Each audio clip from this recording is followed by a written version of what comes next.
So how do you find happiness? Happiness is in struggle. The struggle and the size of the struggle you're facing, Enjoy the video and subscribe for more. along with how important it is and how important you feel it is deep in your heart, is directly correlated to how successful and how happy you're going to feel all of the time. Struggle is extremely important for a man, and you should be looking to inject struggle into your life permanently. We talked about this in the past emergency meeting, because if you're injecting struggle and that struggle solving those problems lead to a positive place, once you become addicted to it, you're going to become a machine of monumental achievement. There are some very simple basic things you can do: weight training, chess, having debates, trying your very best to take care of your mother, retire her, make sure that your people who you love are taken care of. You need goals and resistance and something to fight against to live well, because the distance between pain and joy is what we experience. If you only have joy all of the time and no pain, you are not going to be happy. You don't need drugs, you don't need alcohol, you don't need parties or festivals, you don't need fun. Fun is the vector from which Satan operates. Every time you look at something which is fun, it's all just hedonistic. There's no money to be made. You don't retire your mother. You don't help the world. You don't give to charity. You don't become stronger. You don't become wiser. You don't learn anything. Next time you think of what is fun, and someone goes, guys, come, it'll be fun. Sit there and go, wait. Will it? Experiences are unique. Jail was a unique experience. Bunch of fun. Unique. Life's not about fun as a man. Life is about doing the right thing because it must be done. Now, there are some things that are fun which can be earned, and there are some things which are fun that you could do which perhaps involve skill. Driving a supercar around a racetrack is fun. It involves skill. You have to be good at what you do. Cool. But a lot of this fun that is easily accessible to everyone, because not everybody can get a Ferrari on a closed racetrack. I can, you can't, because you're poor. You do not need fun until you've already reached the highest possible echelon. So this whole idea that you need fun in your life, you don't. What you need is purpose. You need discipline. You need hard work. You need things to do which are going to benefit you and others around you. You need duty. You need obligations. And you need performance metrics. You need people around you who are going to hold you accountable. You don't need to be waking up thinking about fun. You're nobodies. You're not important. Nobody knows who you are. You're not physically strong. You're not financially wealthy. You have bigger concerns. You're obsessed with this idea of fun. Hey, what are we going to do this weekend? We need to have some fun. Do you? Do you need fun? Do you deserve it? Really? Have you actually gone out there in the universe and made a mark large enough that you're allowed some time off to have some fun? You don't deserve any fun. You don't need any fun. You have work to do. Your obsession with fun is holding you back. These things you think are fun aren't fun. Checking your bank balance in your house, not going out there on the club, and seeing $20 million liquid is very fun. That's right. Much more fun than anything you could possibly ever do. So, although it wasn't fun to sit around and accumulate that kind of wealth, it's the funnest thing in the universe, in a way. For a man, your contentment will come from your purpose, and it will come from your competence, it will come from succeeding objectives. It will come from completing difficult things that other people cannot complete. It will never come from the easily accessible hedonism, which you have confused for fun. If everybody can do it, you shouldn't want to do it. If everybody can go to that concert, you shouldn't want to go. If everybody can go to that club, you shouldn't want to go. You should only want to do things others can't do. The only fun I have is doing things I know you're not allowed to do.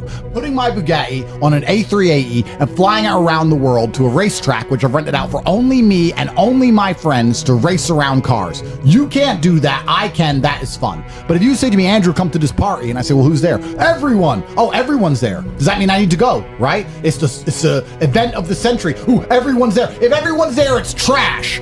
So you need to sit there and go, all right, I'm being asked to do something fun. Who else can do this? And if the answer is everybody, stop. I clear my emails. I've trained hard that day. I've made a couple $1 million. I've spec'd a brand new car. I've checked on all the people I love, all the people I care about. I've donated some money to charity. My children are fed. Their mothers are taken care of. Everything is in order. Everything is in its proper place. That is fun.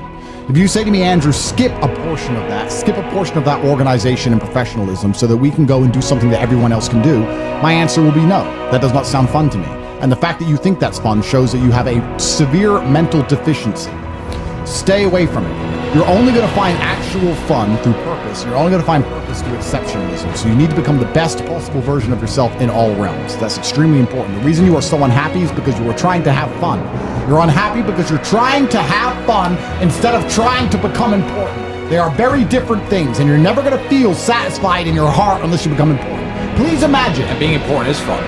Oh, it's absolutely fun. Please imagine, and I don't state this with arrogance, please imagine for a second you're the most Googled man on the planet, and you're a kickboxing world champion, and you have hundreds of millions of dollars, and you're built like a tank. Imagine how you feel when you look in the mirror. Nothing can match that, and nothing can beat that. As a man, you need to have struggle in your life, and I want you guys to actually sit and think, what struggle are you going through daily? What struggle are you undertaking? What struggle are you trying to overcome? Because you should make a list of them. I can know for myself, every single day I wake up and I train physically. Every single day I have to go through X amount of physical pain when my day begins. That is a struggle that must be completed. Then I must try and keep my massive empire online, see my children, take care of everybody. There's struggle involved. My life is difficult. Difficult lives are fulfilling because we used to have to hunt and fish and go out there and go through difficulty to survive. And I often see that when I speak to people who are too comfortable, they end up being unhappy. Yeah. You can't entertain yourself to happiness. You must earn happiness. You must climb a mountain. You must struggle yourself to happiness. That's extremely important. It must be physical, mental, social, creative, some kind of spiritual struggle. And those things being satisfied is what's going to satisfy you. It's like Bitcoin. Bitcoin's a mathematical equation. You solve the equation, you get a Bitcoin. Life is very much the same. There's struggles, there's difficulties which you have undertaken, which you have adopted to try and complete. And when you finish those things, then you get satisfaction as a reward. That's the Bitcoin. The only other alternative to that to feel good is hedonism, which is drugs and alcohol, and that's not going to satisfy you for very long. It's also going to destroy your life. So it's extremely important. This is actually why people are addicted to video games. Young men are addicted to video games because it mimics virtually what they ought to be doing in the real world. Yeah. Effort in upgrade their character to become a better version of themselves so they can do better things than they could previously do and explore new areas of the map. The areas of the map which are Bugatti convention, flying there on a private jet to sit with billionaires. The Grand Casino Monaco is a cool area of the map that you have not unlocked yet, but it's great. Which requires you to upgrade your character as a person. You understand this in video games, and you do it in video games because it's very interesting to do. However, you don't want to do it in the real world. But in the real world, it's so much more rewarding.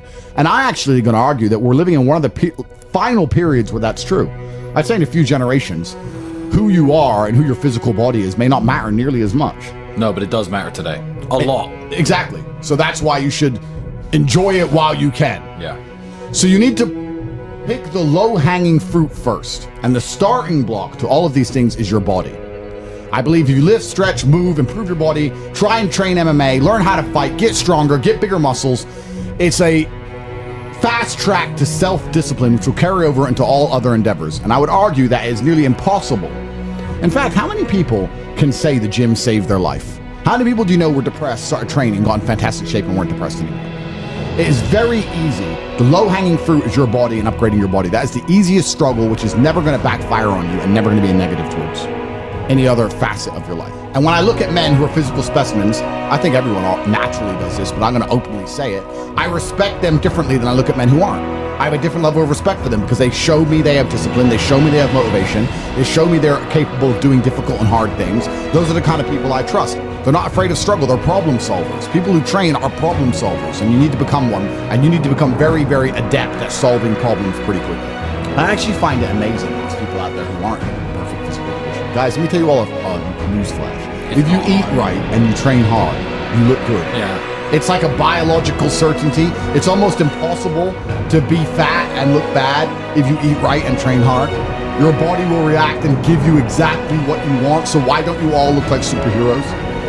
Do you not understand how intimidating that is just when they look at a group of people and they all look like superheroes and they can tell they're all disciplined, all hardworking, all dedicated, all physically strong? The struggle is what's beautiful about it. That's the most important thing. That's what you have to understand. Yeah, because no matter how rich you are, no matter how smart you are, no matter what family you're born into, you can only get into shape the same way as everybody else. So you could be Mark Zuckerberg, who's now in shape and he's a billionaire, but you can't say, oh, he bought it. He didn't buy it. He's just in great shape because he earned it, like everyone else. You can be flat broke or rich as fuck. If you're in good shape, you had to earn it. It's as simple as that. So yeah, it says a lot about who you are as a person. First, you want to become as strong as physically possible. So to be as strong as physically possible. Next, you want to try and make as much money as possible. Not even necessarily for the money, although money is extremely important, so it allows you to take care of yourself. We talked about this before, but there's the challenge involved, and solving that challenge is going to make you feel more satisfied as a human. Happiness comes from success, and making money is success. You should try and make people around you smile and be happy. You should try and encourage positivity around you. You should be the kind of person that no one can really complain about their struggles around, because they know that you're the person who's going to be like, why are you complaining when you could just simply fix it? Especially successful people. Successful people are uninterested in stealing because we'd rather everybody win and keep the friendship and keep the network and keep the positive organs and keep the good karma than make a little bit extra money. So it's amazing what you see in the world. And if you become a person who is happy and successful and can take care of himself and adopt struggles, you're going to start finding those other people who do the same thing, and then you're going to build a network and become fantastic. Live with men you're in competition with. So, you and your friends need to have friendly competition at all times. Now, you need to meet your friends, and you need to have banter and competition around things that matter. Who's got the most money? Who's worked hardest? Who's discovered XYZ? Crypto, stock, new way of generating income? Who's trained that day? Who has the most children? Put some actual competitions together that matter and start competing and being around people, because you are the sum of the 5 people you spend the most time with. Everybody knows this. So why don't you get some genuine metrics that will improve your life? You won't have time to stand around cooking meals if you're friends with somebody who works out for 3 hours a day, for example, because you're going to need to find 3 hours a day to train to beat him, which means you're going to have to just eat that rotisserie chicken as you do squats like a man should. Live with men you're in competition with. This is ultra important because you can measure yourself against your circle. If Tristan comes downstairs and says, I've done 1,000 push-ups, I will do anything it takes to do 1,001 just to annoy him. Because I know that he then has to do 1,002. And pissing him off is worth it. It's always worth it. And that's why you need to have that kind of competition. Get your act together. Get some genuine metrics, things that matter. And once they're all put together, you're going to live in a naturally competitive environment, which is going to increase your testosterone level. It's going to prevent you from doing a lot of dumb shit. And the competition one's great, because you can apply it to everything. There, a lot of people are going to get, kicked in the nuts and take a fall, and they're going to let it beat them down. Andrew's lost very important kickboxing matches. Did he quit fighting then? Did I quit fighting when I got my ass kicked a couple times? No, you don't. You just have to continue, because in life there are only winners and losers. There are no participation trophies. There's no, stickers and everyone's invited to have a good time. Life is hard, and everyone in life is actually trying to play the same game. If you're a sportsman, there's a small pool of people who compete at kickboxing, professional soccer, and the bigger the pool is, the more difficult it is. Well, life is the only game where every single one of us 8.1 billion people is trying to play the exact same game. And the same game is, there's only so much money in the world. There's only so many resources. There's only so much happiness. I'm going to try to provide for my family as best as I can. And whether people say money's not important or it is important, everyone's part of this game. So winning is very difficult. And you have to keep trying when you get kicked and you fall down. And that's the advice I give to every young man who listens to me. People are afraid of accepting there's a problem because then they know they have a responsibility towards fixing it. Yeah. And they don't want to do anything, one, because they're lazy, and two, because they're afraid they might lose. So they'd rather pretend there's no problem at all. And I think I often say to people in a lot of my videos about a lot of other subjects that it's not always the winning and the losing. It's the fighting in the first place. And there's plenty of men in history you remember who ended up losing in the end. Napoleon, for example, who still fought, which is why they matter. It's not, if you're only going to fight when you're guaranteed to win, then no bravery is required. And you have to fight so that you can look back on your life and feel happy that you tried to do something when you knew it was going on before it was too late. Forget about the winning and losing for now. Focus on the fight. You must wait for the moment when the opponent's mind is scattered and strike without hesitation. If you do not overcome your tendency to give up so easily, your life will lead to nothing. Objectify your demons so you control them instead of them controlling you. Fear is a reaction. Courage is a decision. You have to train your mind to be stronger than your emotions, especially your impulses, or else you're going to lose yourself. You will only be found by the devil once you are lost, and he will lead you to hell. Most of the important things in the world have been accomplished by men who kept fighting when there seemed to be no hope at all. I think it's a good motto, perhaps, for life, for everyone who's watching this. I heard it during a boxing match, and I think it was between Evander Holyfield against some guy who's not nearly as well known. And Holyfield was losing, and then he starts swinging and hitting the guy. And the commentator said, "Suddenly the champion returns with initiative and vengeance." That's a good slogan for life. You should wake up, look in the mirror, and say, "Suddenly the champion returns with initiative and vengeance." That's a good way to start your day every single day. Yeah, it is. Initiative and vengeance to become the best possible version of yourself. It's very important, and this is the last piece of advice I want to give to people at home. A lot of people go through life with a very average attitude and they wait for their one big break. But you have to build your big break. And you're going to do that with 1,000 tiny victories.